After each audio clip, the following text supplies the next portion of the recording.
خليني ارجع ل 2020 2021 واجيك واقول لك راح تجي بلحظه ستتحدث سياسيا وحزبيا عن كتله سياسيه تنتهي في لحظه معينه بالسيد عبد المهدي وشيخ قيس وكل الاعداء الافتراضيين لتشرين. هوايه هوجمت في الايام والاشهر التي مضت بانك صرت اطاريا اكثر من الاطاريين، وصرت شيعيا أكثر من الشيعة السياسيين شيعة السلطة. وين راحوا ال 800؟ وين راحت الدخانيات؟ وين راح عدم الحوار مع القتلة؟ هاي أكيد أنت تقرأها بالتعليقات. حبيت أسألها لك وجها لوجه حتى يعني خلي أقول لك شيء. في النهاية أكو واقعية سياسية تحتم علينا. إحنا كسياسيين نتعامل مع النظام السياسي. إحنا ما مفصولين عن عالمنا، لا نكذب على نفسنا.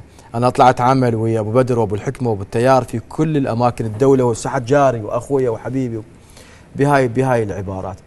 هذا الانفصال عن العالم بعالم آخر، هذا أنا أتصور كأنما تتعايش في عالم آخر، أنت ما جاي تعيش في عالمك الحقيقي. النظام السياسي والنظام الانتخابي يتطلب هذا الشيء. احنا اليوم من رحنا تحالفنا ويا كتلة سياسية، لا هي قاتلتني بتشرين، لا هي ضربتني بتشرين، لا هي قامعتني بتشرين، ولا رئيسها شارك بكلمة واحدة ضدي. محمد الشاعر السوداني، ارجع لي هذا التاريخ. بينما هناك البعض يصطف مع رئيس وزراء ربما سابق تسبب في وقت كان رئيس مثلا في مؤسسة معينة وكانت لدينا شهداء وضحايا وهو في ظل هذا النظام يتعاملون وياه طبيعي.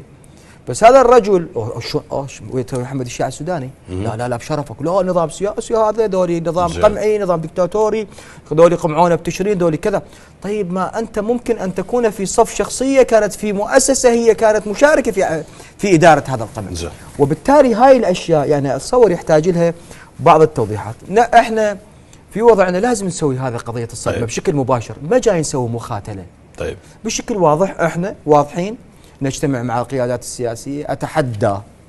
أتحدى تشريني واحد أو مدني أو عراقي واحد يقول مشرق الفريجي أبان وجوده في ساحة التحرير التقى بسياسي أو رئيس كتلة أو زعيم أو شخصية وأنا باسم مشرق الفريجي. لكن اليوم أنا من صرت رئيس حزب سياسي ويا من أقعد أشتغل، يجب أن تلتقي ويا من أحكي. طيب استراتيجيات تختلف، لكن الأهم شنو؟ الأفكار هي اللي موجودة.